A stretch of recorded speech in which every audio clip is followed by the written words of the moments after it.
नमस्कार।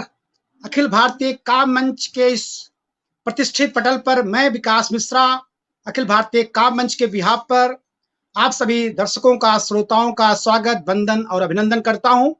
ये बताते हुए कि आज एक विशेष साक्षात्कार कार्यक्रम है, जिसमें हम एक ऐसी शख्सियत से आपको रूबरू कराएंगे जो हिंदी साहित्य के लिए एक बहुत ही, मैं कहूँगा, सूर्य के समान हैं। और उनके स्वागत में जो होस्ट होंगी वो भी एक सूर्य के ही समान हैं।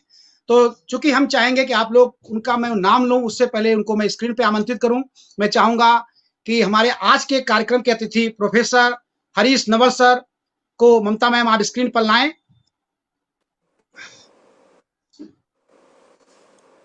सर, आपका बहुत बहुत स्वागत है। सर, मैं आपके सम्मान में केवल नमस्कार। एक क्या कहूंगा कि सर, थोड़ा सा मुस्कुराने में क्यों इतनी देर लगा दी, गुजरे वक्त भुलाने में क्यों इतनी देर लगा दी, सारी खता तो हमारी है, आप तो बेकसूर हो बिल्कुल, लेकिन सर मेरे पटल पर आने में इतनी देर क्यों लगा दी, सर मेरे पटल पे आने में इतनी देर क्यों लगा दी। तो सर, आपका आपने बहुत मुझे बहुत बुलाने में स्वागत है। इतनी देर क्यों लगा दी? नहीं सर, मैं तो, जी। कारण था सर कि मैं डायरेक्ट आप तक नहीं पहुंच सकता, इसलिए हमने सहारा लिया अपनी बड़ी दीदी के समान, सोनिया दीदी सही। का। अब चूंकि हमारे अतिथि है प्रोफेसर श्री हरीश नवल सर, जो दिल्ली विश्वविद्यालय के प्रोफेसर रहे 41 ईयर्स। और चूंकि मैं भी दिल्ली विश्वविद्यालय का एक कर्मचारी हूं, मैं अभी नेट क्वालिफाई नहीं कर पाया, लेकिन शिक्षक बनने का सपना अभी भी लिए मैं साहित्य से जुड़ा हुआ हूं। और मैं चूंकि सर के परिचय में ज्यादा कुछ सोनिया दीदी ही बताएंगी, मैं अभी आप लोग का जो सरप्राइज है उसको मैं बता के समाप्त नहीं करना चाहता, क्योंकि 1 घंटे लगभग 50 मिनट का कार्यक्रम होगा। अब हम इसी क्रम में आज के कार्यक्रम के अतिथि के बाद हम आमंत्रित करना चाहते हैं, जो कि आज के कार्यक्रम की होस्ट रहेंगी, राष्ट्रपति पुरस्कार शिक्षिका हैं, हमारी बड़ी दीदी के समान सोनिया अक्सदी जी। ममता मैम, आप आज के कार्यक्रम की होस्ट को भी आमंत्रित करें। दीदी, आपका बहुत बहुत स्वागत है बहुत अखिल बहुत भारतीय काव्य मंच नमस्कार। के मंच पर। बहुत अब चूंकि शुक्रिया। हरीश सर मैंने, नमस्कार। बहुत बहुत दीदी, मुझे इसलिए खुशी मिल रही है कि अभी हम लोग लगभग 10 सेलिब्रिटी को हम लोग साक्षात्कार के लिए बुलाए हैं। तो उसी में से सर भी हमारे एक बहुत ही महत्वपूर्ण है हमारे लिए, क्योंकि साहित्य से जुड़े लोग ही हमारे लिए बड़े महत्वपूर्ण इसलिए होते हैं, क्योंकि साहित्य, वो कहावत है ना दीदी कि अंधकार है वहां जहां आदित्य नहीं है, मुर्दा है वो देश जहां साहित्य नहीं है। आप कितने भी प्रतिभाशाली हो, कितने भी धनवान हो, लेकिन अगर आपके अंदर ज्ञान नहीं है, माँ सरस्वती की कृपा नहीं हो, तो मेरे ख्याल से, और जितना देखता हूँ जितना बड़ा साहित्यकार होता है वो उतना ही नम्र होता है। और मैंने हरीश सर से मिलके, रूबरू होके, एक मैसेज करके जान लिया कि सर वास्तव में आप बहुत ही नम्र और सरल हैं, और सोनिया दीदी का भी वही स्थान है। चूंकि ये कार्यक्रम 50 मिनट का होगा, तो मैं श्रोता के रूप में रहूंगा। अब चूंकि मैं दीदी के सम्मान में भी एक पंक्ति पढ़कर फिर मैं श्रोता के रूप में जाऊंगा, और दीदी इस पूरे कार्यक्रम को, वो सारे, चूंकि दोनों लोग साहित्य से हैं, तो उनके बारे में काफी कुछ जानेंगे। एक अच्छी कविताएं भी होंगी, कुछ अच्छे गजल होंगे, कुछ शेर शायर भी होंगे। लेकिन दीदी, मैं इतना कहूंगा कि मुझे, चूंकि अखिल भारतीय काव्य मंच से जुड़ने के बाद जो खुशी मिल रही है, उसके लिए मैं कहूंगा कि कोई छप्पर कोई हवेली में, कोई उलझा किसी पहेली में, काश कोई ज्योतिषी मुझे बता दे, क्या लिखा है मेरी इन हथेली में, क्या लिखा है मेरी इन हथेली में। तो मुझे इसलिए खुशी है कि अखिल भारतीय काव्य मंच से जुड़ने के बाद ही हम लोग जो हैं ऐसे साक्षात्कार लोगों का कर पा रहे हैं, जो वास्तव में उनसे पहुंचना हमारे लिए बड़ा असंभव काम होता। तो अब चूंकि मैं चाहूंगा कि ममता मैम, आप जो 1 मिनट का वीडियो हमने सर के सम्मान में बनाया है वो दर्शकों को दिखाएं। उसके बाद मैं खुद श्रोता के रूप में रहूंगा। और दीदी, आप ये इस कार्यक्रम की पूरी बागडोर मैं आपके हाथों में सौंपता हूं। और अंत में हमारे पटल के संस्थापक प्रोफेसर अंजनी कुमार द्विवेदी साहब और कार्यक्रम की अध्यक्षा डॉक्टर सुभाष चांद सरस मैडम जरूर आपके अभिवादन में, सम्मान में आभार प्रकट करने के लिए जुड़ेंगे। अगर उन लोगों की अनुमति होगी तो लास्ट में मैं भी जुड़ने का प्रयास करूंगा। अब ममता मैम, आप वीडियो चालू करिए, मैं बाहर जाता हूं। आप दोनों का एक बार पुनः स्वागत। माँ सरस्वती हमारे इस कार्यक्रम को सफलता के मुकाम तक पहुंचाएं। आपका एक बार पुनः आप दोनों का बहुत बहुत स्वागत है। ममता मैम, आप वीडियो दिखा।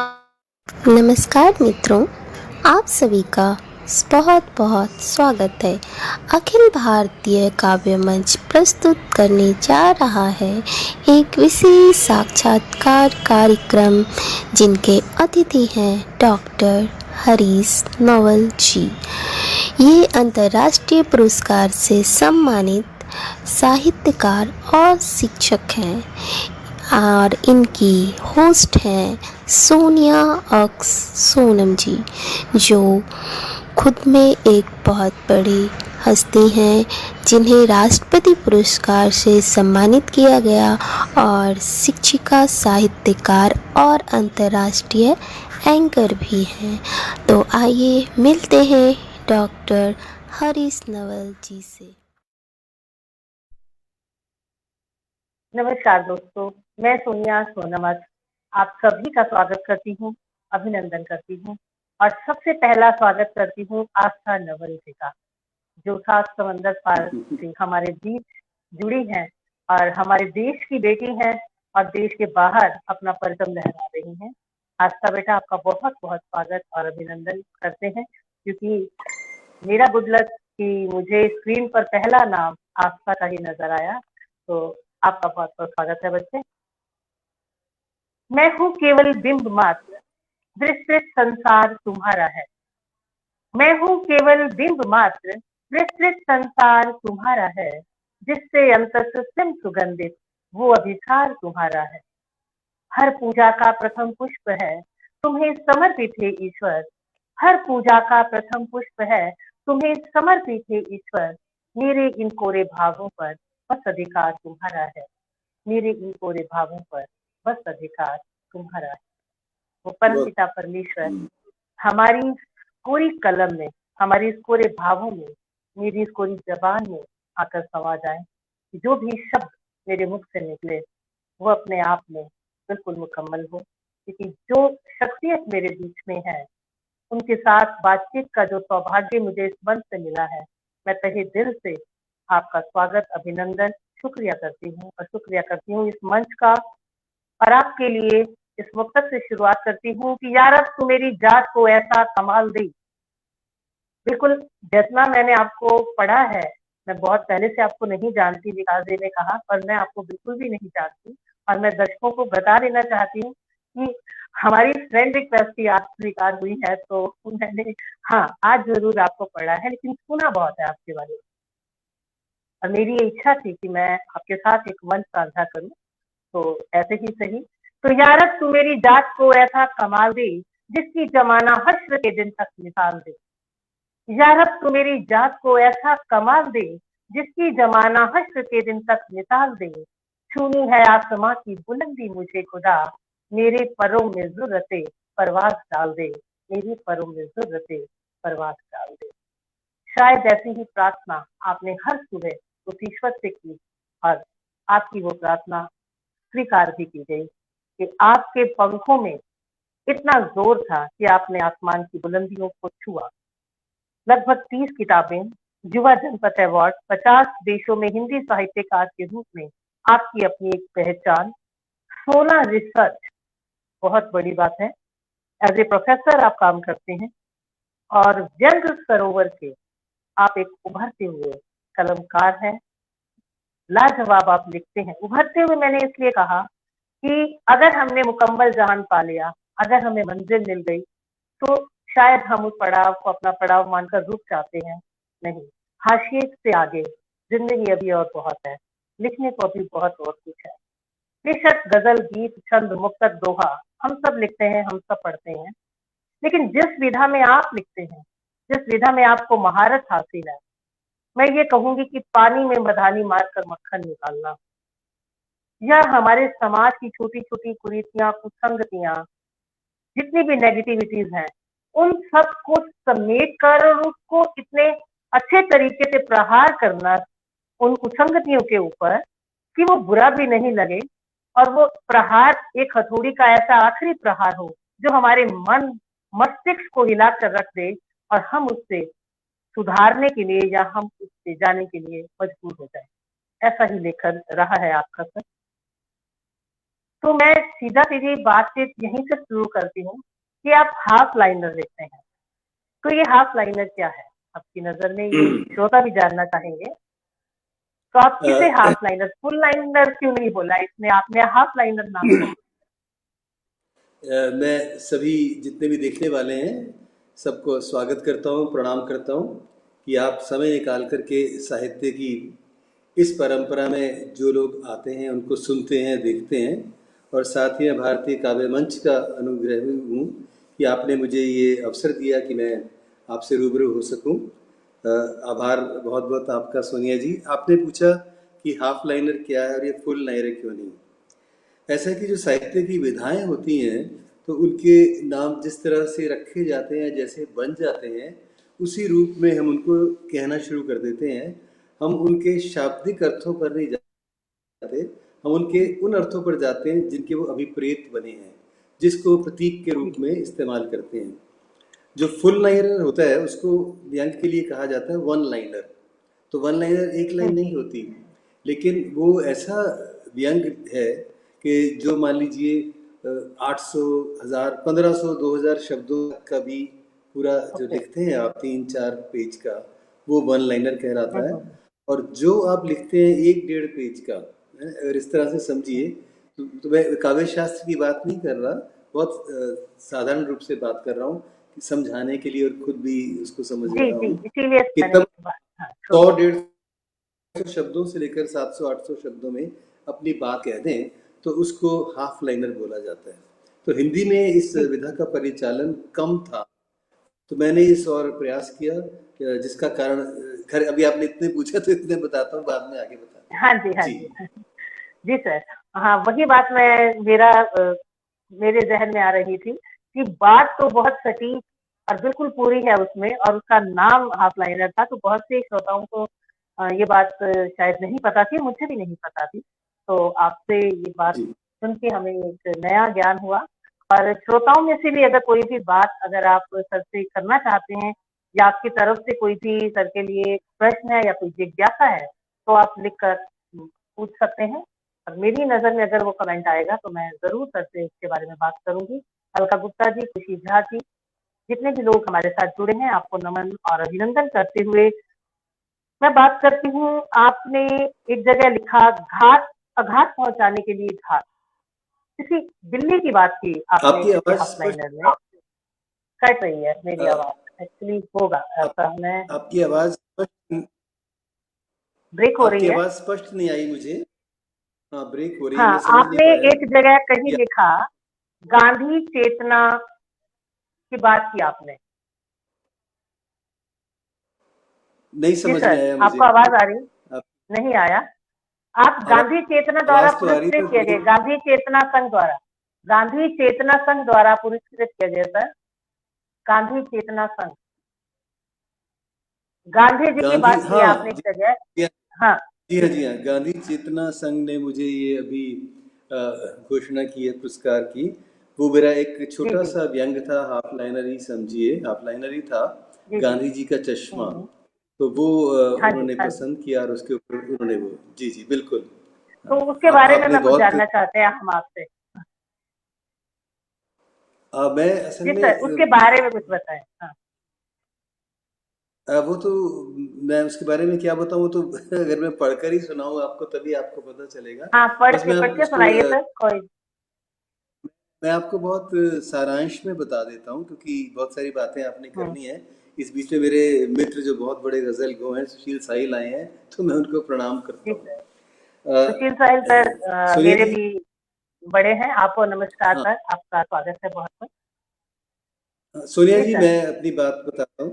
देखिए कि गांधी जी का चश्मा में मैंने जो लिखा है उसका सार मैं आपको बता रहा हूँ कि अहिंसा नगर जो है वो, वहाँ पर गांधी जी की मूर्ति लगी हुई है, और जहाँ गांधी जी की मूर्ति होती है वहीं पर ही राजनीतिक कार्यों के लिए शपथ ग्रहण की जाती है। वहीं से आंदोलनकर्ता अपना आंदोलन कस्मे लेकर के आरंभ करते हैं। ऐसा एक देश में रिवाज है। तो अहिंसा नगर की जो गांधी जी की मूर्ति थी, वह मूर्ति बहुत विशेष थी। वो आदम कद से 4 गुना बड़ी थी, और उसकी खास बात ये थी कि वो एक ही चट्टान को, है ना, एक ही पत्थर को, एक ही चट्टान को तराश करके बनी थी। उसी में ही गांधी जी का चश्मा, गांधी जी की जेब घड़ी, गांधी जी की चप्पल, कपड़े, सब कुछ उसी में से काट कर बनाए गए थे। तो ये एक बड़ा अद्भुत कौशल का नमूना था शिल्प का, जिसको देखने के लिए बहुत लोग आया करते थे। तो 2 अक्टूबर को वहाँ पर, जैसे हर गांधी मूर्ति के सामने गांधी जयंती पर जश्न मनाया जाता, तो वैसे ही गांधी जयंती पर वहाँ पर भी समारोह आयोजित होना था।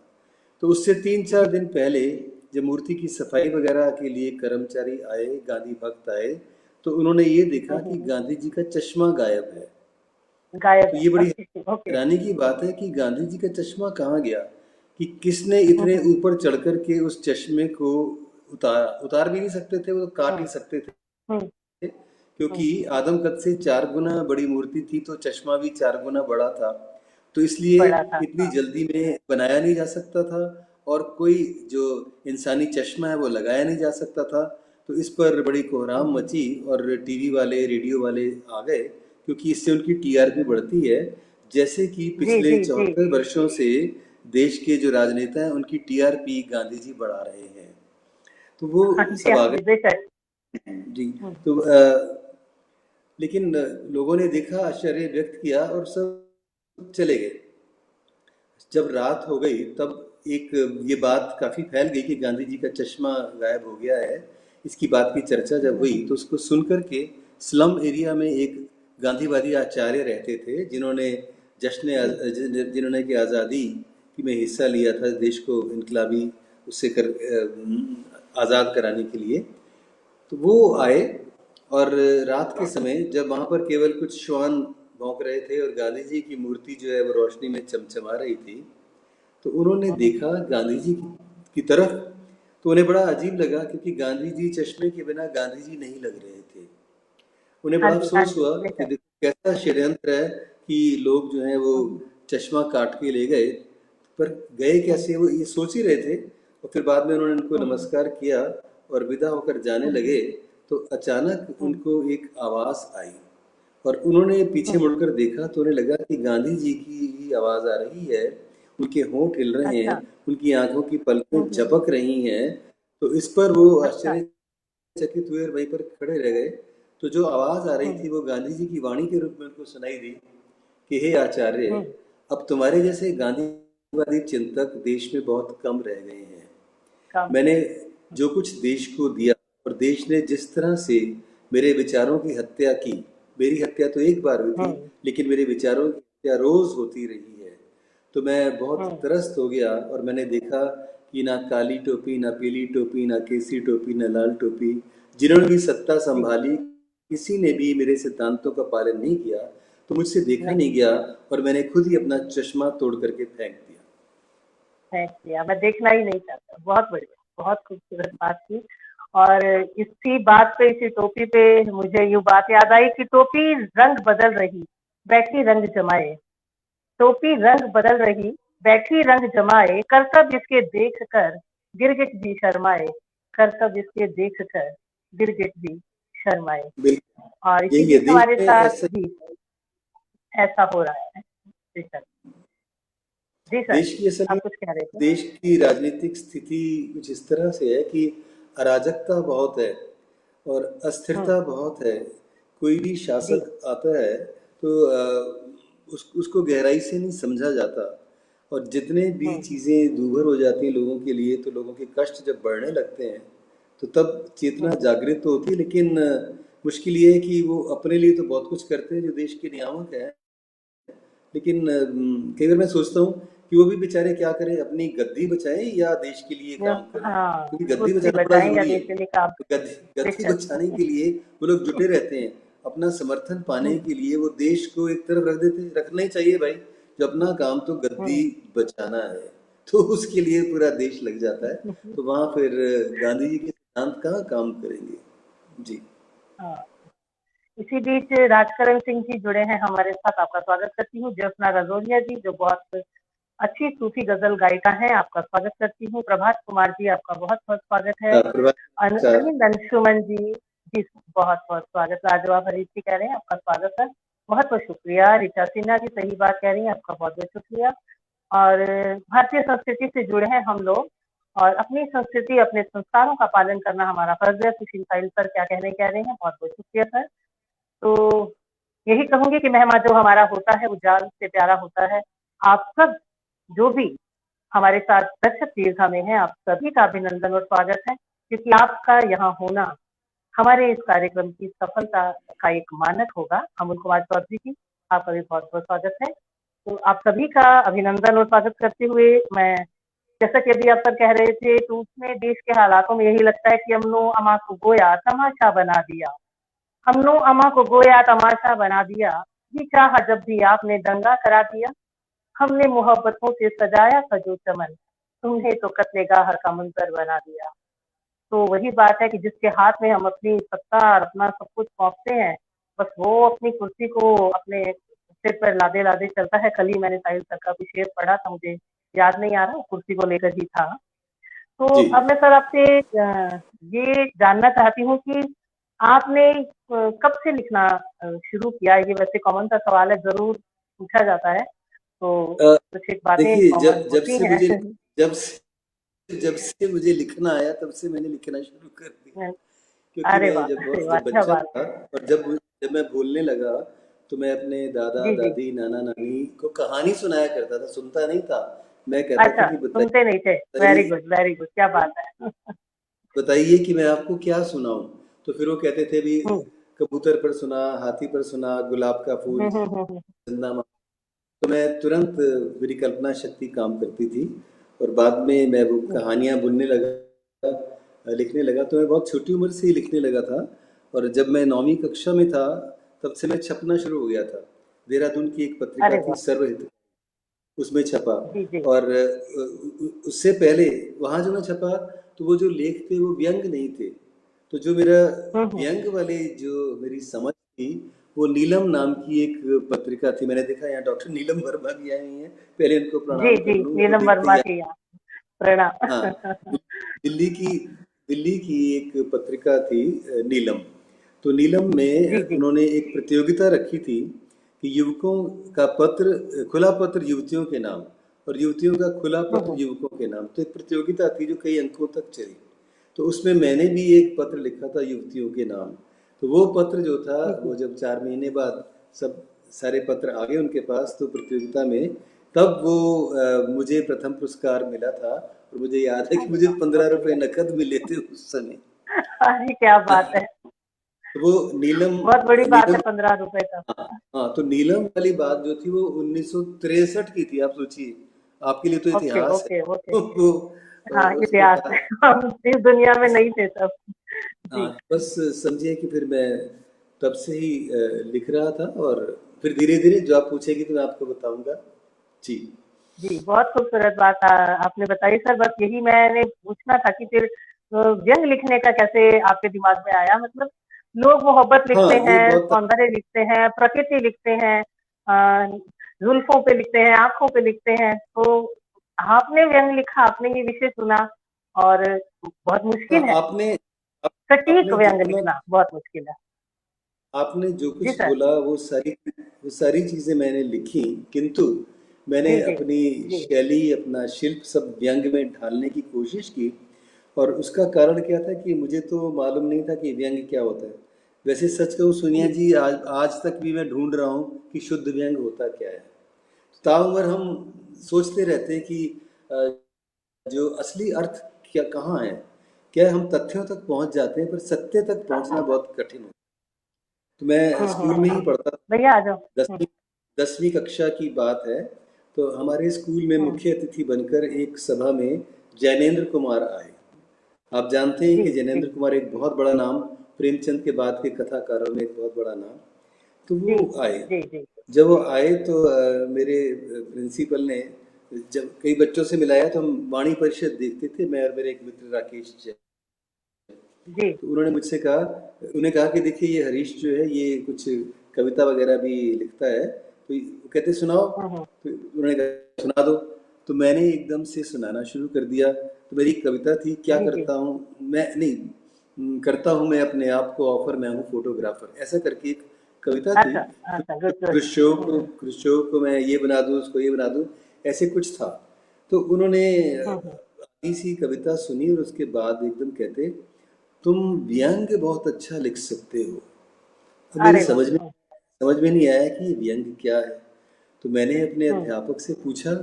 मैंने कहा, अग्रमनु जी थे हमारे अध्यापक, हिंदी के बड़े विद्वान थे, व्याकरण मतलब जी, जी, भी उन्होंने जी। लिखे, व्याकरण थे वो। तो मैंने उनसे पूछा कि गुरुजी ये व्यंग क्या होता है। कहते देखो, तुम अभी उसको ठीक से समझ नहीं पाओगे, लेकिन जो तुम लिख रहे हो इसमें व्यंग छिपा हुआ है।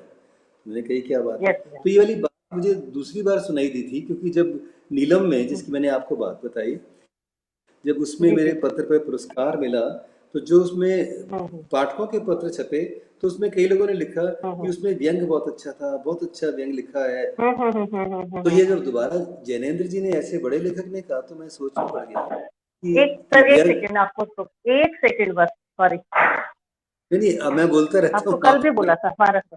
हाँ बोलिए सर। हाँ, हाँ, तो जी सर, रख दो भैया वहाँ आज। जी सर। ये जो आपने किया, ये हुआ ना, ये इसमें भी व्यंग छिपा होता है। ये व्यंजना जी। शक्ति है जो आपने अभी आपके साथ, कि जब हम अपने एक्चुअली मैं साथ, पीजी के रूम में हूँ। नहीं नहीं नहीं नहीं, वो नो आ गया खाना एक्सप्लेनेशन। लेके। तो जी, अब देखिए, मैं भूल गया ना मैं क्या क्या कह रहा था। ये है कि, आप कह रहे थे नीलिमा पत्रिका में आपका व्यंग छपा, तो लोगों ने अरे बोला कि वो वो भी तो एक मैंने व्यंग पिछले है। साल कहा था, बहुत पहले।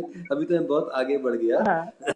आप वहीं तक हैं अभी। तो देखिए, तो जो व्यंग है, फिर मैंने सोचा कि इस व्यंग के तत्व को जानना बड़ा जरूरी है। तो धीरे धीरे हम जैसे बड़े होते गए, मैं कॉलेज में आया, तो कॉलेज में आकर के मैंने देखा कि बाढ़ बाढ़ के दिन थे। हमारे यमुना नदी में, दिल्ली में बाढ़ आई हुई थी। जब बाढ़ आई हुई थी, तो जी जी। तब उस पर हवाई दौरा लगाया था एक नेताजी ने। तो जब हवाई दौरा लगाया, तो मैंने कल्पना की कि ये नेताजी जब हवाई दौरा लगा रहे होते हैं, तो उनको कितना मज़ा आता होगा जब देखते होंगे, वाह वाह कितना अच्छा पानी है, कहीं गायें डूब रही हैं, भैंसें डूब रही हैं, लोग टीले पे खड़े हैं, सही वो बात। देखो टीला था, लोग उसके भीतर में गए, वाह। तो वो देखते होंगे, तो जब जाते होंगे तो थर्मस में दूध वूध ठंडा या जूस भरकर लेकर जाते होंगे। हो सकता है बच्चों को भी साथ लेके जाते हो कि आओ बच्चों, तुम्हें दिखाएं कि यमुना में बाढ़ आई हुई है। तो मैं, ये मेरे को कुछ कल्पना आई, और मैंने इसके ऊपर एक व्यंग लिखा, और वो व्यंग एक बड़ी पत्रिका में छपा, धर्मयुग में। तब जी जी। कहा गया कि अरे ये तो बहुत अच्छा व्यंग लिखा आपने। उसके ऊपर वो रंगीन चित्र बनाए गए। तब रंगीन आरंभ नहीं हुआ था, कोई किसी एक रचना पर बनाते थे। तो ये बनाते थे हाँ। इस तरह से क्या होता है कि अब मैं समझने लगा कि ये जो मैं लिख रहा हूँ, इसमें जो जो तात्विक विश्लेषण हो रहा है, जहाँ आप अपनी बात प्रत्यक्ष नहीं कर रहे, परोक्ष कर रहे हैं। यानी जो परोक्ष कर। व्यंग है, वो प्रतीक रूप में किया जाता है, वो उसका सही रूप है। अगर हम सीधे जी जी। सीधे टिप्पणियां कर दें, आलोचना कर दें, समीक्षा कर दें, चुटकुला सुना दें, हास्य की बात कर दें, विनोद की बात कर दें, तो वो व्यंग नहीं होता। ये और बात है कि उसको बहुत से लोग आजकल व्यंग मान लेते हैं, कि जितनी भी ये मैंने कहा ना, हास है, वही परिहास है, नेक्स्ट अगली बात यही। चुटकुला है, जी विनोद है, जी, ये बस अगली बात यही करनी सारे, थी। हाँ, बेशक। हाँ, इन सबको व्यंग मान करके लिखा जा रहा है, पर वो नहीं। तो जो असली व्यंग है, जिसको मैं भी खोज रहा हूँ और कुछ कुछ खोज चुका हूँ, तो वो वह है खोज जो चुके हो आप। परोक्ष लिखा जाए, और जो जागरण के लिए हो। और व्यंग जो है, वो सबसे ज्यादा पाखंड जो है, उसको उसका खुलासा करता है। जो जीवन उसको की तोड़ने के लिए विसंगतियां हैं, बिल्कुल। विडंबनाएं हैं, जो विद्रूप स्थितियां हैं, उनका आकलन करता है। तो आपने जो पहले कहा ना कि आप मोहब्बत की बात लिख सकते थे, आप आंखों पर लिखते, इस पे लिखते, हम्म। तो होता क्या है कि जो व्यंगकार है, मैं कई बार कहता हूँ कि व्यंगकार को वो चीज नहीं मिली जो औरों को मिली है। कि व्यंगकार तो जहाँ जी जी गंदगी जी। है, जहाँ कूड़ा है, जहाँ पीप है, जहाँ पर सारी चीजें ऐसी जो गलत हो रही हैं, तो वो तो गंदे नाले पर खड़ा होकर के लिखता है, और उस दुर्गंध में से व्यंग के रूप में वो सुगंध देता है, जो जागरण के लिए होती है। तो इसलिए व्यंगकार का काम बड़ा मुश्किल है। तो व्यंग लिखना आसान नहीं है, ऐसा मुझे लगा, अगर हम सचमुच ठीक व्यंग लिख रहे हैं। क्योंकि इसमें जो सूक्ष्म पर्यवेक्षण है, जो जी चीज़ों को, जी सर जी। पदार्थों को, तत्वों को समझने की जो चेष्टा है, उसकी शक्ति होनी चाहिए। जी जी। तो बहुत कुछ तो वो स्वभाव में बिल्कुल। आती है। क्योंकि हम जो कुछ भी लिखते हैं या चित्र बनाते हैं, सुशील भाई गजल लिखते हैं, आनंदा जी कविता लिखती हैं, आप इतनी अच्छी ये कार्यक्रम करते हैं, तो ये हमें जन्मजात प्रतिभाएं होती हैं। हमें इन प्रतिभाओं जी को जी। फिर विकसित करना होता है। तो इसको विकसित करने के लिए उन प्रतिभाओं में जो हमारे में है, उनका आकलन करके जानना होता है कि हमें कौन सी प्रतिभा विशेष है। तो फिर हम उसको बढ़ोतरी के लिए उसकी जो वैसी जो शास्त्र हैं या उस पर जो पुस्तकें हैं या जो और लोगों ने लिखा है वो फिर उसको पढ़ते हैं और फिर उसके बाद उसका अभ्यास करते हैं। और उस अभ्यास में भी हम देखते हैं कि अगर हम लिख रहे हैं तो पाठक को कैसा लगा, आलोचक को कैसा लगा, है ना, समीक्षक क्या समीक्षा कर रहा है, और सबसे बड़ी बात कि हमें खुद को कैसा लगा, क्या हमें लगा कि हमने कुछ ठीक लिखा। तो जो आत्म परीक्षण है जो सबसे बड़ा होता है, बहुत कठिन होता है, क्योंकि ज्यादातर हम बड़े आत्ममुग्ध होते हैं, हमें लगता है कि हम सब कुछ ठीक कर रहे हैं, किंतु ऐसा होता नहीं है। तो इसलिए एक स्वतंत्र दृष्टि चेता होता है व्यंग्यकार। अगर वो असली व्यंग्यकार है तो एक स्वतंत्र निश्चल कि वो व्यक्तियों पर नहीं लिखता, वो स्थितियों पर लिखता है, वो प्रवृत्तियों पर लिखता है। जी बिल्कुल सही बात कही आपने। परिस्थितियों पर और स्थितियों पर लिखना और सटीक लिखना, और ऐसा लिखना कि बिल्कुल एक बार जो मैंने आपके कई पढ़े हैं हाफ लाइन है, आज ही पढ़े हैं बहुत से, तो लास्ट लाइन तक आते आते एकदम अचंभित होना, यस, और फिर उसको समझना भी हर किसी के बस की बात नहीं है। मंजर गोरखपुरी जी कह रहे हैं व्यंग लिखना बहुत कठिन होता है। बेशक अगर वो सही में व्यंग है जैसा कि आपने कहा, वो उसे लिखना वाकई ही बहुत कठिन है। हाँ सुनिए जी, आपने एक बात बहुत अच्छी कही, बिल्कुल सही कही कि व्यंग समझना भी आसान नहीं है, क्योंकि व्यंग एक विशिष्ट विधा है और इसका पाठक भी विशिष्ट होना चाहिए जो उसकी तह तक पहुंच सके, बिल्कुल जी, इसलिए वो बहुत जरूरी है। आपने ठीक कहा जी। बिल्कुल सर, मैंने आपके जो व्यंग पढ़े उसमें यही लगा मुझे कि जो आपकी आखिरी की 2 लाइनों में, जैसे मैंने अभी शुरू में कहा था, हथौड़े की एक चोट की तरह लगते हैं, मतलब वाकई ही वो लास्ट की 2 लाइन्स तक आते आते उसमें ये लगता है कि जो आप कहना चाह रहे थे वो आपने कहा, और उसको मतलब मेरे जैसे बिल्कुल जो भी बिल्कुल नया है इस साहित्य के क्षेत्र में, अगर उसको समझ में आ गई वो बात, तो आपने बेशक आप आत्ममुग्धा हो सकते हैं कि आपने जितने भी व्यंग मैंने आज आपके पढ़े हैं बेशक बड़े खूबसूरत है। आपको इसलिए समझ में आई कि आप एक विशिष्ट पाठिका हैं, कि आप में वो बात है जो आप समझने की शक्ति है कि आप उस तक पहुंच गई, जो सूक्ष्म तत्व चिंतन है उसको आप जान सकती हैं, इसलिए आप उसको समझ गए। जी जी सर, तो आपने एक व्यंग लिखा है कुछ श्वान को लेके, कुतिया को लेके, कुत्ते को लेके, तो ऐसे ही कभी बैठे बैठे मैंने यूं ही बोला था तो कि भेड़िए को देख के भागता हुआ एक भेड़िया आया और उसने बोला दौड़ो दौड़ो देखो इंसान आ गए, बस इतनी सी लाइन थी। तो आपका वो व्यंग जो है, मुझे एकदम आज मैंने वो पढ़ा जब श्वान वाला, मुझे बहुत ज्यादा उसमें खिंचाव लगा, तो वो भी मैं पाठकों को बताना चाहूंगी और जरूर आपके मुख से उसके बारे में तो सुनना चाहूंगी। मुश्किल ये है कि आपकी अच्छा आपको याद नहीं है। मुश्किल ये है कि आपने जो कुछ पढ़ा आज ही पढ़ा, आपकी जितनी तैयारी 30 इंटरव्यू की केवल आज की थी, तो आप कह रही मैंने आज पढ़ा, तो इसलिए मैं सच कहूं, क्योंकि व्यंग्यकार को तो कह देना चाहिए, मैं बहुत सही, तो आप जब भी किसी का साक्षात्कार लें तो उस व्यक्ति को पूरी तरह से जानिए, उसको परखिए। ऐसा नहीं कि उसी दिन आपने कुछ पढ़ा उसमें से आपने पूछना शुरू कर दिया, ये भी एक हाँ। और अब जब मैं बोलता हूँ तो बीच में आप बोलिए नहीं, ताकि मेरा वो भंग होता है। आप सुनिए कि मैं क्या कह रहा हूँ, उसको जानिए, और वो जो बाकी भी लोग सुन रहे हैं वो भी सुन सकें। तो इसलिए ऐसा नहीं, आपने जो 3 4 5 चीजें पढ़ी उन्हीं पर आप पूछ रही हैं, तो मुझे ये भारतीय काव्य मंच की एक दुर्बलता लग रही है। मैं बहुत स्पष्ट कहना चाहूंगा, आप जब भी आगे किसी व्यक्ति को बुलाएं तो ठीक ठोक ठाक के बुलाइए और पहले उसको पढ़ लीजिए, अब आप पूछिए। इसलिए आप मुझसे जनरल सवाल पूछिएगा, क्योंकि आपने जो 4 व्यंग पढ़े उसमें आप पूछेंगी तो मैं वही बताता रहूंगा, ऐसा मेरा मानना है। मैं बहुत ही विनम्रता के साथ। ठीक है सर, नहीं सर कोई बात नहीं, तो वही सही बात है आपकी कि मैंने आज की आपके लगभग काफी सारे व्यंग पढ़े और मुझे उन्होंने बहुत ज्यादा अचंभित भी किया और अट्रैक्ट भी किया, तो इसीलिए मैं उनसे बात कर रही हूँ। आप ये 1 हफ्ते पहले ही पढ़ सकती थी, 1 हफ्ते से पढ़ सकती थी भाई। जी सर आज ही पढ़ सकती थी मैं एक्चुअली। कई ऐसे होते हैं, मैं 41 साल पढ़ाया है, तो कई परीक्षार्थी ऐसे होते हैं जो उसी दिन पढ़ रहे होते हैं, तो उनके नंबर बहुत अच्छे आ नहीं पाते। नंबर उनके अच्छे आते हैं जो बहुत समय से मेहनत कर रहे हो। अगला प्रश्न पूछिए। आनंदा जी ने पूछा है कि क्या व्यंग संदेशात्मक भी होता है? संदेशात्मक भी होते हैं जी सर। जी अन्नदा दी, ये व्यंग संदेशात्मक ही होता है, कि इससे जो संदेश मिलता है वो जागरण का संदेश हो सकता है।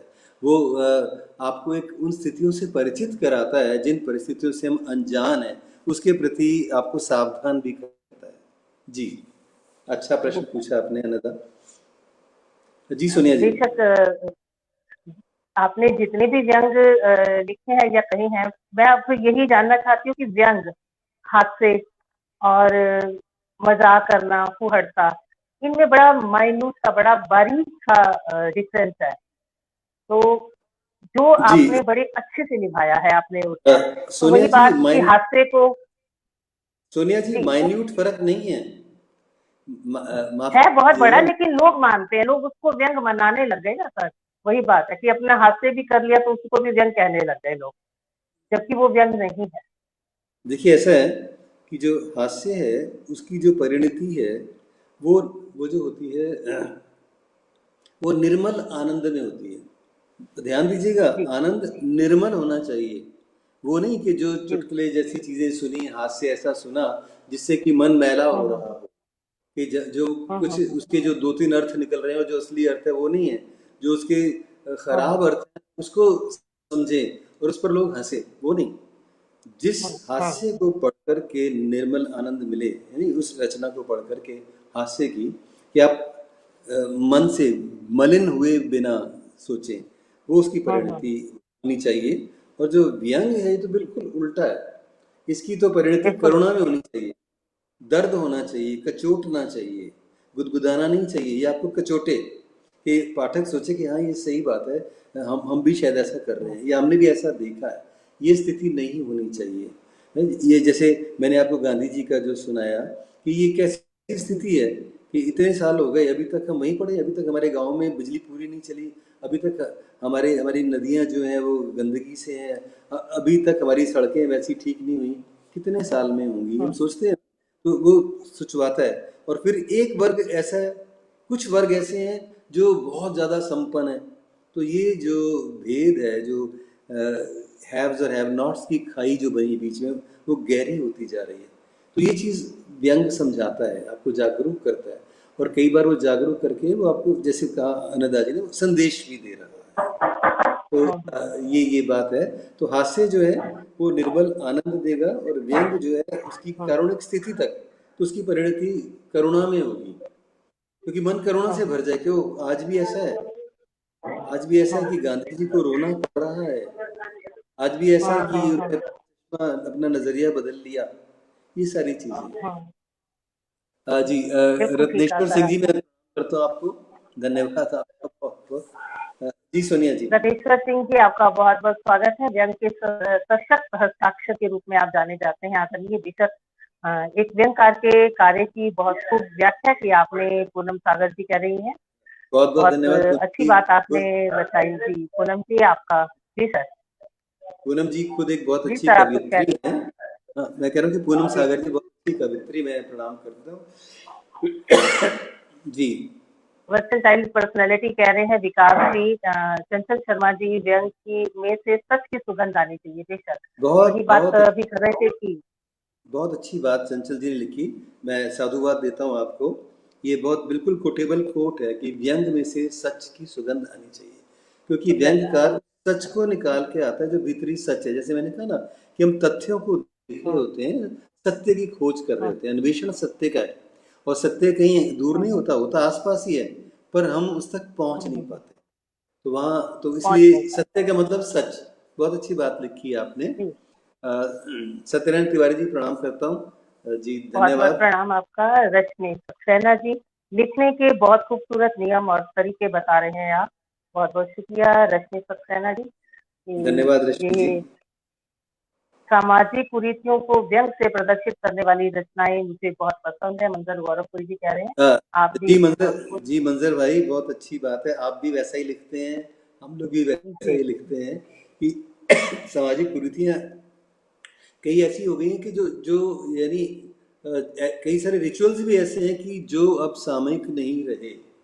जी तो जी और जी। लेकिन हम उनको बदलते नहीं, हम उन्हीं के पीछे पड़े रहते हैं हम्म कि कितने हम आगे बढ़ गए हैं, कि कहाँ एक तरफ नैनो हम्म टेक्नोलॉजी है, कहाँ एक तरफ अब चांद पर लोग यात्रा कर रहे हैं और अभी भी शहर के सड़क के चौक पर एक बाल्टी रखी होती है, बाल्टी में एक कटी हुई टीन की एक शेप बनाई होती है, सरसों का तेल रखा होता है और जय शनि देवता का जी लिखा जी होता है, लोग उसमें पैसे चढ़ाते हैं, कार रोक हम्म करके, स्कूटर रोक करके उसको नमन करते हैं। यानी करते ये हैं, कहाँ बेशक है बेशक। और हम क्या करते हैं? हमारा देश ऐसा क्या है जहाँ करते हैं? बैलगाड़ी में कंप्यूटर लादे जाते हैं। तो ये जी जी जी जो चीजें हैं ना, इनमें हाँ, से ही व्यंग बिल्कुल निकलता है। अपोजिट है, इन्हीं में हाँ से ही जी है। तो तो वो जी दृष्टि होनी चाहिए सर, सबके पास नहीं है वो दृष्टि, कि जो वही बात आज आपने कही कि कीचड़ में कमल खिलने जैसा है एक व्यंगकार के लिए व्यंग लिखना। हाँ, ये बेशक। आपने बहुत बहुत अच्छी बात कही सोनिया जी, बहुत बहुत धन्यवाद आपका। कीचड़ में कमल खिलाना जो आपने बात कही है, सच्ची बात है कि आप जो है, आप जागरण का, सद्भावना का, विकास का कमल, कम से कम लोग होश में आए कि जिनको जी वो जी जान नहीं रहे। जैसे आता है ना, एक बैंक का रिजर्व बैंक कहता है कि सावधान रहिए, तो सावधान करने का काम हम्म। है सरकार का। जी जी, अंजनी कुमार जी, सावधान अंजनी कुमार जी का धन्यवाद। बहुत बहुत धन्यवाद धन्यवाद। अंजनी भाई। और आपके आपके मंच का भी बहुत बहुत धन्यवाद। कटु सत्य कह रही हैं कल्पना पारिक जी, बहुत बहुत जी शुक्रिया आपका कल्पना जी। एक तो वैसी दृष्टि होना और फिर उसको उसी ही सटीक शब्दों में ढालना और फिर समाज के ऊपर उसका प्रहार करना, मुझे लगता है ये कलम जो है एक व्यंग्यकार की एक तलवार की तरह काम करती है, जो सीधा उन कुरीतियों को काटती हुई चली जाती है और हमारे दिल और दिमाग को झकझोरती है। आपने संस्मरण भी लिखे हैं कहीं हाँ जी जी जी कि जी सोनिया जी। जी, तो क्या है आपने तो, अपने जी सर, हाँ हाँ जी आपने एक अमेरिका संस्मरण में लिखा कि अपने संस्मरण में आप 2 बार गए वहाँ।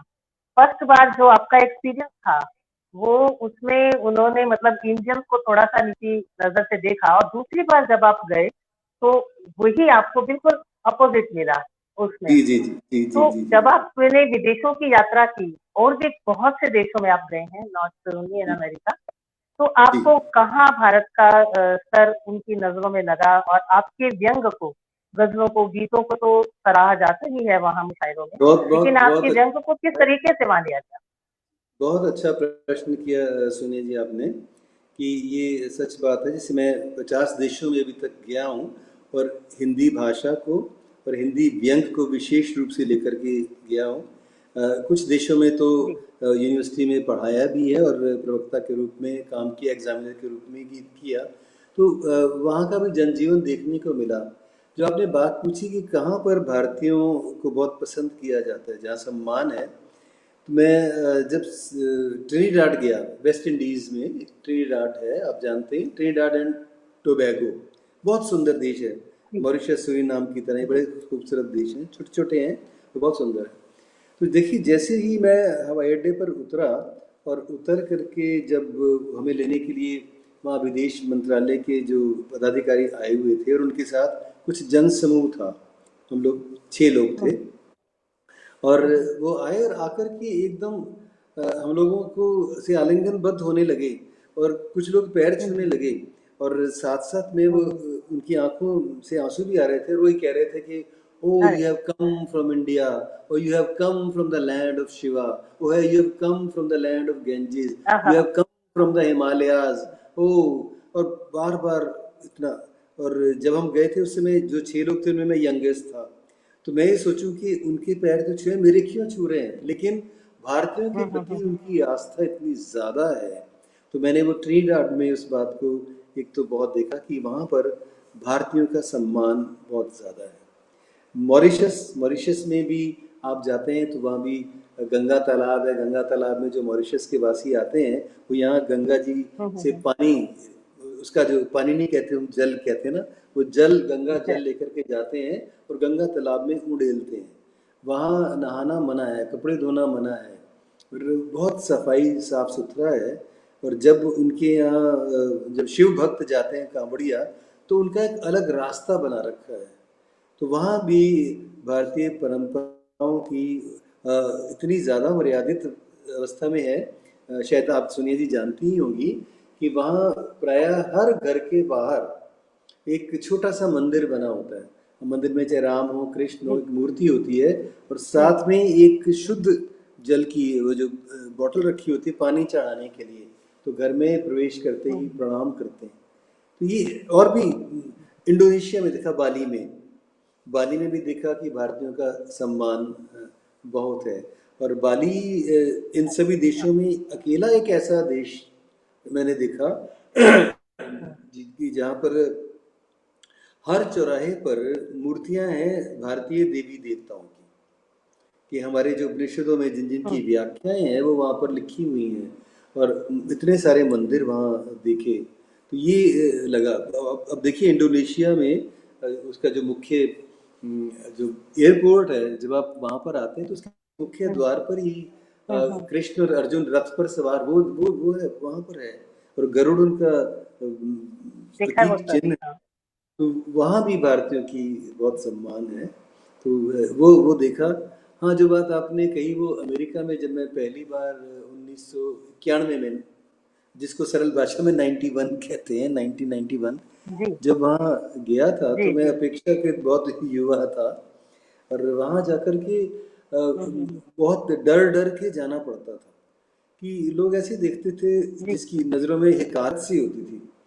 और मुझे याद है कि मैं और मेरा मित्र हम एक बस में खड़े थे और सोच रहे थे कोई सीट मिल जाए तो बैठ जाए, रास्ता लंबा था। अचानक एक सीट जो खाली हुई तो मेरे दोस्त ने मुझसे कहा, सुरेश तुपर्ण जी ने, कि भाई तुम बैठो। तो मैं जैसे ही बैठने को हुआ तो जो साथ के सीट पर जो दो लोग बैठे हुए थे अमेरिकन, वो एक तो बहुत ही हिकारत से, बड़ी जैसे घृणा आ गई, वो पता नहीं कौन आ गया, वो ऐसे उठ के गया और दूसरा भी उठ गया, पूरी सीट खाली हो गई। तो मैं सकपका गया, ना मुझसे ठीक से बैठा जाए, ना मैं खड़े रहने की स्थिति में था। और मेरे दोस्त सुरेश भी सोचते रहे कि इस पूरी सीट खाली होगी, मैं बैठूं कि नहीं बैठूं। तो ये जो स्थिति थी, इससे मानसिक कष्ट बहुत हुआ। ठीक है, ऐसे जैसे मैं 42nd स्ट्रीट पर न्यूयॉर्क में दिख रहा था, तो वहां पर आप जानते हैं जिसे विंडो शॉपिंग कहते हैं, या उनके यहाँ कहते हैं ब्राउजिंग, क्या ब्राउजिंग कर रहे हैं, देख रहे हैं क्या क्या है। तो मैं अपने किसी मित्र की इंतजार में वहाँ शो विंडोज देख रहा था। तो मैंने अचानक देखा शीशे में से कि वहाँ का जो काउंटर पर जो बैठे हुए थे मैनेजर या मालिक, उन्होंने अपने किसी वर्कर को इशारा किया और वो वर्कर उठ करके मेरे पीछे ऐसे खड़ा हो गया कि जैसे मैं पता नहीं क्या कर रहा हूँ। तो वो मुझे अच्छा नहीं लगा। तो वो ऐसा था, आप एक्शन से भी पहचान जाते हैं कि ये प्यार का है, बिल्कुल एक्शन रिएक्शन, हाँ ईर्ष्या का है, ये किस चीज का है। तो मैं पहचान गया। तो मैं तुरंत, मुझसे रहा नहीं गया क्योंकि मैं चला गया और मैंने बड़ी शालीनता से जो वहाँ बैठे थे उनसे कहा कि मैं जान सकता हूँ कि आपने ऐसा क्यों किया, कि ये मेरे को देखने के लिए आपको क्या लगा। कहते कि either you R A Pakistani और यू आर इंडियन। तो फिर उन्होंने अंग्रेजी में कहा कि जब आप लोग आते हैं तो हमें डर लगता है, पाकिस्तान से ज़्यादा लगता है पर हिंदुस्तान से भी लगता है। तो माफ़ कीजिएगा आप, क्या है, मैंने कहा मैं टीचर हूँ, यूनिवर्सिटी में पढ़ाता हूँ, प्रोफेसर हूँ। वो कहते हो, वो खड़े हो गए और उन्होंने मुझे बाकायदा सीट ऑफर की और मुझे कहा मैं आपको इंडियन चाय पिलाऊंगा। और मैंने उनसे पूछा कि अचानक आप इतने विनीत क्यों हो गए, मैं तो वही भारतीय हूँ जिसके लिए आपने भेजा था, कहीं चोरी ना कर ले, काट ना ले शीशा। तो कहते हैं नहीं, हमारे यहाँ जो हमारे वीआईपी होते हैं, वीआईपी नंबर 1 हमारे यहाँ टीचर है। ये मैंने अमेरिका जैसे इतने संपन्न धनाढ्य देश में देखा कि हमारा देश ऋषियों का और गुरुओं का देश माना जाता है, लेकिन हम सब जानते हैं कि अध्यापक का सम्मान समाज में कितना है, मुझे बताने की आवश्यकता नहीं है ना। लेकिन ये मैंने वहाँ देखा, हम तो वीआईपी क्या, पी भी नहीं है अध्यापक तो यहाँ, वीवीआईपी, वीआईपी, पी से भी कुछ नीचे होता हो, पर वहाँ वीआईपी नंबर 1। तो ये उन्होंने किया। तो मुझे एक ही दिन में एक ही जगह पर एक ही व्यक्ति से 2 तरह का अनुभव हुआ कि कहाँ हमको ये समझा जा रहा है, लेकिन जब ये पता है प्रोफेसर हैं तो प्रोफेसर समझते ही उन्होंने किस तरह से सत्कार किया। किंतु ये ऐसे अनुभव जब होते हैं तो तब ये आपको लिखने पर विवश करते हैं कि आपकी कलम अपने आप कहती है। जी अपने आप। जी धन्यवाद। सुनिए डॉक्टर सुरेश कुमार मिश्रा जी कह रहे हैं, आदरणीय नवल जी व्यंग की यूनिवर्सिटी है, बेशक अरे मिश्र जी तो खुद व्यंग के प्रोफेसर खुद व्यंग धन्यवाद। के प्रोफेसर हैं जी। हाँ जी। हरीश जी हिंदी प्रचार प्रसार के लिए सबसे ज्यादा समर्पित आप साहित्यकार हैं, ऐसा एन चंद्रा जोशी जी कह रहे हैं। अरे और जब अभी एन चंद्रा जोशी जी कह रहे हैं तो देखिए तो मैजिक मैन है। इन्होंने विश्व कीर्तिमान स्थापित जी किया है, वही पूरी दुनिया को हैरान किया है। 363 घंटे लगातार कविता पाठ करा के 29 देशों के 540 जिसमें प्रतिभागी थे। तो मैं जोशी जी को प्रणाम करता हूँ। जी, बेशक मैं अभी जोशी जी को प्रणाम करती हूँ, और यही बात मैंने भी एक दो बार उनसे कही है कि मैजिक मैन आपने बिल्कुल सही नाम रखा है, आप मैजिक मैन हैं। बात बोलने से पहले वो बात को पूरी कर देते हैं तुरंत ही कि लीजिए ये हो गया। तो बेशक, और इस शो चला इतना लंबा, और उसमें आपकी एक बड़ी महत्वपूर्ण भूमिका रही, और चाहे बैक स्टेज या फिर उसके बाद इन फ्रंट भी आपने बहुत काम किया इस लगातार चलने वाले यज्ञ में। उसके लिए भी आपको दिल से नमन है, प्रणाम है कि हम सब उसके हिस्सेदार रहे हैं छोटे छोटे, लेकिन जो आपने मेहनत की इसके पीछे, आपकी उस मेहनत को, आप सबकी उस मेहनत को भी मैं सलाम नहीं, करती हूँ, नमन करती हूँ। नहीं, मैं बहुत बहुत समय आभारी हूँ कि आपने मुझे इतना समय दिया और मुझे विकास जी ने और आपने बुलाया और ऐसे प्रश्न रखे कि जो मुझे विचलित भी करें और मैं उनके जवाब देने में शायद सक्षम भी सिद्ध हो सकूं। तो बड़ा अच्छा लगता है जब क्वेश्चन पेपर ऐसा हो ना जहाँ हमें क्वेश्चंस के आंसर आते हो तो बड़ा अच्छा लगता है। तो बहुत बहुत धन्यवाद। नहीं आते हैं सर आपको सारे, ऐसा और कुछ सुनिए नहीं जी, है। और मैंने व्यंग कुछ के क्षेत्र, और हाँ, जी, मैंने कुछ आपको कहिए सर। कुछ कह दिया तो उसको आप उड़ा दीजिएगा। सार सार गही रहे तो होता मैं नहीं तो है। याद नहीं रखा करती, और फिर आप मेरे बड़े हैं और सीखने के लिए हम सब हैं, और आपसे नहीं, बहुत अच्छा लगा बातचीत करके। जी और जी सबसे बड़ी बात सर यही है कि मौके पे अभी आपने मुझे जैसे कि बताया था कि आपको बचपन में ही आप आप मतलब सुनाते थे कहानी, तो आपको बात दी जाती थी कि आप इससे कुछ कहें, तो ऑन द जी। स्पॉट कहना भी अपने आप में एक बहुत बड़ी बात है। तो इनबिल्ट था ईश्वर की तरफ से, ये बात आपने बहुत सुंदर कही नहीं नहीं, कि ईश्वर आभारी हमारे हूँ। अंदर एक खास प्रतिभा देता है, हर आभारी इंसान के हूँ अंदर, और उस कहने प्रतिभा को वाले। हम निखारते हैं। धन्यवाद आपका। मैं आपके लिए भी यही बात कहना चाहूँगा। सुनिए जी, आपके लिए आप भी बहुत सौम्य हैं। विकास जी बहुत बहुत धन्यवाद। आपका मुस्कुराता चेहरा नजर आया है। सर सर सर हाँ सर अंजनी सर को जुड़ना था, संस्थापक जी को, लेकिन अभी उनका मैसेज आया कि मैं अभी रास्ते में हूँ, तो धन्यवाद ज्ञापन के लिए आप ही जुड़ जाओ। तो चूंकि सर आप उसे व्यंगकार हैं कोई सॉरी, मुझे ये मालूम है कि व्यंग की, जैसे हरशंकर परसाई जी बड़े व्यंगकार थे, और अभी आजकल हमारे संपत सरल जी है। तो मतलब जहां तक मुझे पता है सर, साहित्य से जुड़ा हूँ। व्यंग का मतलब यही है कि हम बिना किसी का नाम लिए ऐसी बात कह दें कि जिसके ऊपर कहा जा रहा है लोग समझ जाएं। तो वो जैसे मैम ने बताया भी, मैंने देखा भी है कि व्यंग, आपका जो व्यंग होता है बड़ी शालीनता से, कोई जरूरी नहीं है कि हम कोई ऐसे कविता कहें, ऐसा फोड़ता मतलब शब्द बोले जिससे किसी को बुरा हो। तो आपके जो व्यंग है सर, उसके लिए तो मैं ज्यादा उतना मतलब नहीं मालूम है, कितना जानता हूँ जो आपने आज ही आपने एक लेख डाला था, मैंने पढ़ा था सर, जो कि अभी फेसबुक से हम पहले आपसे जुड़े नहीं थे, क्योंकि जब तक आपके कोई मित्र नहीं होगा तब तक उसको कुछ मालूम नहीं होता है। तो आज ही मैं आपके फेसबुक पे देखा था काफी कुछ, और जो पिक्चर हमने सर वीडियो में डाली वो मैंने आज ही आपके फेसबुक से लिया था। मैंने तो आपसे कोई पिक्चर मांगी ही नहीं थी। तो मैंने देखा बहुत कि सर धन्यवाद। सारी पिक्चरें देखी, सारे सम्मान देखे। तो दीदी क्या अभी कुछ और क्वेश्चन है कि हम मतलब हाँ अब जैसा कि नमस्कार अभी सबने बोला कि देखो, सर, तो हाँ, हम एक दूसरे को अब नमस्कार मंजू करें। लोढ़ा जी अब आपका बहुत बहुत नमस्कार, आपको भी। और और मैं अरे बात यही है कि आपको यूनिवर्सिटी है, जितनी देर हम आपके साथ बैठेंगे उतना तो सीखने, नहीं नहीं, पढ़ने, बहुत सुनने बहुत को मिलेगा, धन्यवाद। लेकिन समय की अपनी एक हाँ सीमा है।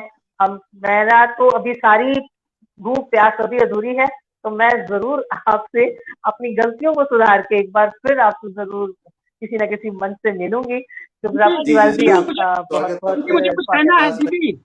हाँ दीदी जी। जी कहिए कहिए चूंकि कहिए विकास। मैं देख रहा हूँ जो काफी, मैम शायद कुछ लोगों का नाम हम लोग नहीं ले पाए, जैसे शुभम शुभ्रा शुभ्रा पालीवाल जी हैं, जो कि खुद एक अच्छी संचालक हैं। और अभी जो मंजू लोढ़ा जी को देखा था सर, वो मुंबई की आपकी तरह सर, वो लोहा कंस्ट्रक्शन की मालकिन है सर, लेकिन वो शाही से जुड़ी हैं सर। उनको भी हम नहीं बुला सकते, लेकिन हमारी खुशी झा जी हैं, उन्होंने उनको आमंत्रित किया था सर, और उनका वाह भी मैसेज आया, क्योंकि परसों सर, परसों हमारी मुख्य अतिथि थी सर। और वो उनको भी कम से कम आपकी तरह सर कम से कम 20 अवार्ड मिल चुके हैं। मतलब मुंबई का एक जाना माना नाम है सर, लेकिन वाह साहित्य वाह, बहुत आपकी तरह अच्छी उनके बात। पास भी नम्रता है सर, और उन्होंने अभी लिखा भी था किसी कार्यक्रम में। तो सर मैं एक मुक्तक पढ़ के आप दोनों का स्वागत अभिनंदन करूंगा, श्रोताओं का भी, कि उम्मीदों के सितारों को मैं पलकों पर सजा लूंगा, उम्मीदों के सितारों को मैं पलकों पर सजा लूंगा, किसी दिन चांद को चुपके से अपने घर बुला लूंगा, तुम्हारी आंख के आंसू मेरी आंखों में रख लूंगा, अरे मेरे साथी तेरे हर गम को अपना गम बना लूंगा, मेरे साथी मैं वाह अपने हर गम को अपना गम बना लूंगा। क्या बात। और सर जो आपने बैंक की बात की, इसमें कहूंगा कि जो कभी जैसे वो है ना सर, कभी होगा वियोगी होगा पहला कभी, आ से उपजा होगा ज्ञान। तो सर वो बिल्कुल सही बात है कि आत्ममंथन जब करता हूं मैं, आत्ममंथन जब करता हूं मैं, खुद से ही जब लड़ता हूं मैं, रूह से जज्बात टकरा जाते हैं, तो अपने आप एक कविता बन जाती है, अपने आप एक कविता बन जाती है। वाह वाह, वाह, बहुत सुंदर। और सर अंतिम मुक्तक कहूंगा बात कि वही सुना है। है सुना है रब की कायनात में एक से बढ़कर एक चेहरे हैं, मगर मेरी आंखों में तो आप दोनों ही सबसे खूबसूरत हैं, मगर मेरी आंखों में आप दोनों ही सबसे खूबसूरत हैं। बसाए तो रखना, बस बसाए रखना आंखों में। नहीं सर आंखों में बसाए 100% सर 101% साहब, क्योंकि आपने अपना व्हाट्सअप नंबर, दीदी ने व्हाट्सअप नंबर दिया सर, तो आपको ही पता सर व्हाट्सअप पे जो लोग जुड़ते हैं वो पक्की बात है बहुत दिन तक जुड़ते हैं। मैं मानता हूं सर फेसबुक की दुनिया जरूर थोड़ी सी मायावी है, लेकिन सर व्हाट्सअप नंबर जिसका होता है कहीं ना कहीं वो जरूर दिल के करीब होता है। सर आपने आपका व्हाट्सअप नंबर मुझे सोनिया दीदी ने दिया था, आपने रिप्लाई भी किया, तो सर सोनिया जी बिल्कुल। का और बहुत सर मुझे बहुत बड़ा गर्व है कि सर आपके केंद्रीय विश्वविद्यालय दिल्ली यूनिवर्सिटी में ही से मैं जुड़ा हूं, तो इसलिए मैं एक विशेष आपका आशीर्वाद चाहूंगा, क्योंकि दिल्ली विश्वविद्यालय वास्तव में विश्व का एक प्रतिष्ठित विश्वविद्यालय है। अब अंत में चूंकि सोनिया दीदी आज भले वो अतिथि के रूप में थी, अरे होस्ट के रूप में थी, लेकिन वो भी एक हमारी तरह एक अतिथि है। अभी कुछ दिन पहले राब्ता पोएट्री पे वो खुद ही अतिथि के रूप में गई थी, बहुत सारे नहीं, मैं अभी जानता हूँ, शायद मैंने दीदी को, मैंने मैंने उनको सुना है, पढ़ा भी है। और अभी शायद दीदी को कोई अभी शायद घोषित नहीं कर रही है, बाकी कोई उनको बेस्ट एंकर का अवार्ड भी मिलने वाला है, बहुत सारे राष्ट्रपति पुरस्कार से सम्मानित है।